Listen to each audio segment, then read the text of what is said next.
अब आ जाइए यहाँ के भ्रष्टतम नेता सर्वदलीय अशोक चौधरी। माननीय मुख्यमंत्री नीतीश कुमार के दाहिने हाथ, इनका हालत देखिए। ये तो आदमी पूरे बिहार में रिकॉर्ड बना दिया भ्रष्टाचार का। हम लोग अभी तक सुनते आए हैं कि लालू जी बेनामी प्रॉपर्टी खरीदते थे। अब इनका देखिए बेनामी प्रॉपर्टी का हालत। ये दस्तावेज इतना है कि जैसा मुन्ना जी बता रहे हैं कि समेटते समेटते हम लोग फंस गए कि भाई कितना भेजोगे, हमने अब कह दिया भाई और जमीन का कागज मत भेजो। भाई साहब के पीए हैं, पीए थे दत्त साहब, योगेंद्र दत्त, नाम याद रखिए। अशोक चौधरी के पीए योगेंद्र दत्त 2019 में अशोक चौधरी जी ने 34 लाख रुपया में योगेंद्र दत्त के नाम पर विक्रम में 1 एकड़ जमीन, करीब करीब 1 एकड़ जमीन, 0.7 एकड़ 23 कट्ठा जमीन इन्होंने खरीदा। 76 डिसमिल जमीन है जो 23-23 कट्ठा होता है, करीब करीब 0.7 एकड़ विक्रम में 34 लाख में जमीन खरीदा गया योगेंद्र दत्त के नाम पर, जो उस समय अशोक चौधरी के पीए थे। अब सुनिए इसमें कहानी। 2 बरस के बाद दत्त साहब ने वो जमीन ट्रांसफर रजिस्ट्री कर दिया अशोक चौधरी के बेटी और अभी के सांसद सांबेवी चौधरी के नाम पर 34 लाख रुपया में। इसका डीड है, ये डीड आपको जारी करेंगे, आप देख लीजिएगा। अब इसमें नई बात, अच्छी बात क्या है, नई बात क्या है? 34 लाख रुपया में जो दत्त साहब ने जमीन खरीदी थी और यहाँ रजिस्ट्रार ऑफिस में लिखा गया 34 लाख रुपए में दत्त बेच रहे हैं जमीन सांबेवी चौधरी को, और एक दत्त साहब को पैसा कितना गया बैंक से? 10 लाख रुपया। वो बैंक का अकाउंट डिटेल है, जरा नीचे तारीख आपको बता देते कि 2 साल के बाद जो जमीन अशोक चौधरी ने अपने पीए के नाम पर खरीदी थी, वही जमीन वापस 2 बरस के बाद अपने बेटी के नाम पर लिखवा लिया, और 34 लाख के रुपए के जमीन के एवज में अशोक चौधरी ने दत्त साहब को 10 लाख रुपया बैंक से भेजा। यहां तक भी बात ठीक है भाई, ये कह सकते हैं कि हम बाद में पैसा दिए होंगे। इसी बीच इनकी बेटी चुनाव लड़ने चली गई, तो इनकम टैक्स ने इनको नोटिस किया कि भाई आपकी जो प्रॉपर्टी है वो 34 लाख की है और बैंक में आपसे 10 लाख रुपया दिखा रहे हैं, बाकी का पैसा कहां है? तो 10 लाख जमीन इनकी रजिस्ट्री होनी हुई है। उसके एक दिन बाद, तारीख नोट कर लीजिए, 20 फरवरी 2021 को 10 लाख रुपया इन्होंने अपने पीए के अकाउंट में डाला है। अकाउंट यहां पर डिटेल आपको दे देंगे, और 34 लाख रुपए का जमीन वापस इनसे ले लिया। जब इनकम टैक्स ने नोटिस रेज किया कि जमीन है 34 लाख का और अकाउंट में सिर्फ 10 लाख रुपया ही दिख रहा है, तो 4 बरस के बाद 27 अप्रैल 2025 को जमीन लिखवाया है 2021 में। इनका क्रेडिबिलिटी देखिए, जमीन रजिस्ट्रार ने लिख दिया, आप हम जाते हैं उनको खड़ा करके पूछता है भैया कहाँ है रुपया, कहाँ दिए?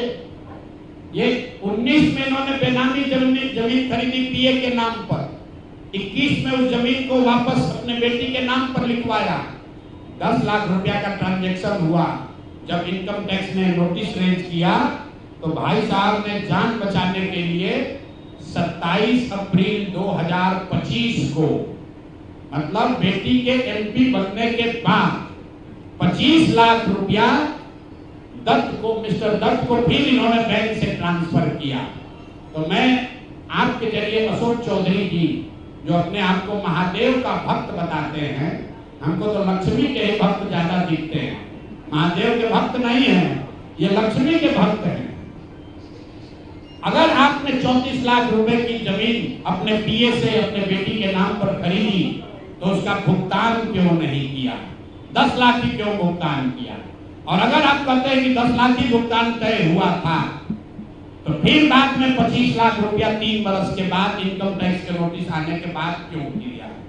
अब आपको हम एक छोटा सा केस बता रहे हैं, इसका वैल्यू 34 लाख है, लेकिन आपको ये इसलिए बता रहे हैं कि इनका मोडस ऑपरेंडी क्या है, क्योंकि उसके बाद अब जो आपको बताएंगे, ये भाई साहब पिछले 2 बरस में 200 करोड़ रुपया से ज्यादा का संपत्ति, 200 करोड़ रुपए से ज्यादा का संपत्ति अपने पत्नी, अपने बेटी, अपने समधन, उनसे जुड़ा हुआ एक ट्रस्ट, मानव वैभव विकास ट्रस्ट, इसके माध्यम से इन्होंने जमीन खरीदी है करीब 200 करोड़ रुपए का, और सारा डीड एक जिस दिन का ट्रांजैक्शन है वो सारा डीड आपको यहाँ पर, आप चाहे तो उसका फोटोकॉपी ले सकते हैं।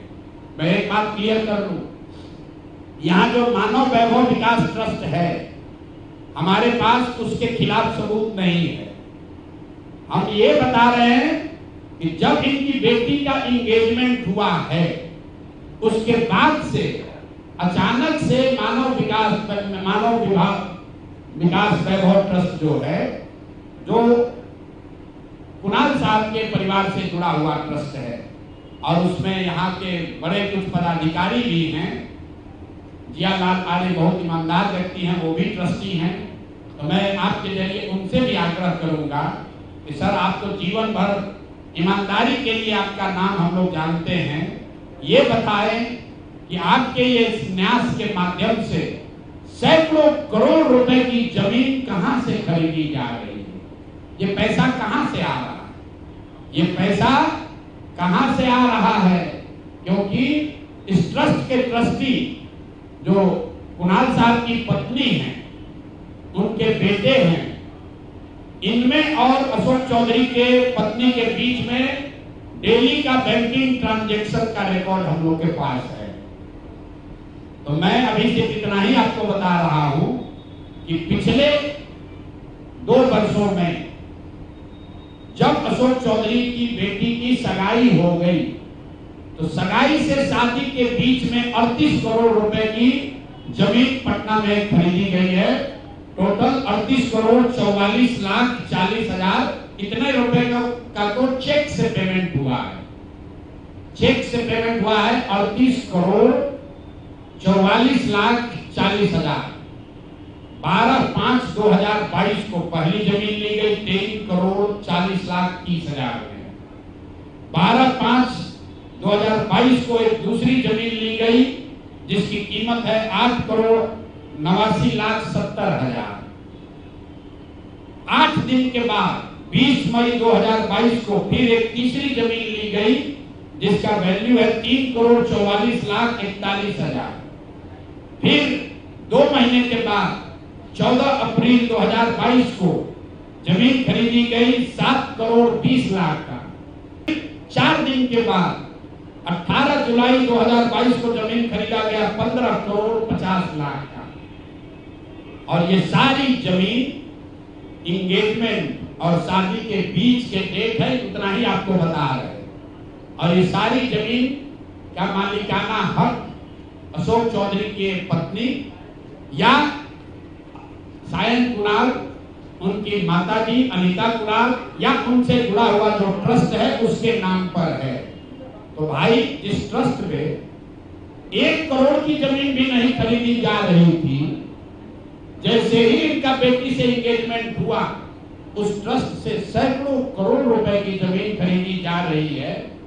तो ये पब्लिक इंटरेस्ट में है कि ट्रस्ट से जुड़े हुए लोग ये आपको बताएं कि आखिर कितना पैसा उस ट्रस्ट में न्यास में आ कहां से रहा। और अशोक चौधरी जी या उनकी पत्नी जो उस न्यास में मेंबर नहीं है, उनसे इनका सीधा क्या संबंध है। हम लोग के पास जो पेपर है उसके मुताबिक करीब करीब 200 करोड़ रुपए की जमीन खरीदी गई है इनके द्वारा, अशोक चौधरी और इनके परिवार के द्वारा। और ट्रस्ट में जियालाल आर्या के साथ साथ एक महिला भी है जिसको लोग बता रहे हैं कि अभी के मुख्य सचिव प्रत्यय अमृत की माता जी हैं। तो अभी के मुख्य सचिव की माता जी शायद उस ट्रस्ट में है, मैं उसको कंफर्म नहीं कर रहा हूं, लेकिन मुझे ये जानकारी अभी आते आते किसी ने दिया। तो इस ट्रस्ट के बारे में पता कर लीजिए। अशोक चौधरी को ये बताना चाहिए कि इस ट्रस्ट से उनका क्या लेना देना है, और अगर कुछ लेना देना नहीं है तो इस ट्रस्ट की ट्रेजरर जो अनिता जी हैं, कुणाल साहब की पत्नी, उनके अकाउंट से इनके पत्नी के अकाउंट में इतना पैसा कैसे आ रहा है, ये बात अशोक चौधरी जी को बताना चाहिए।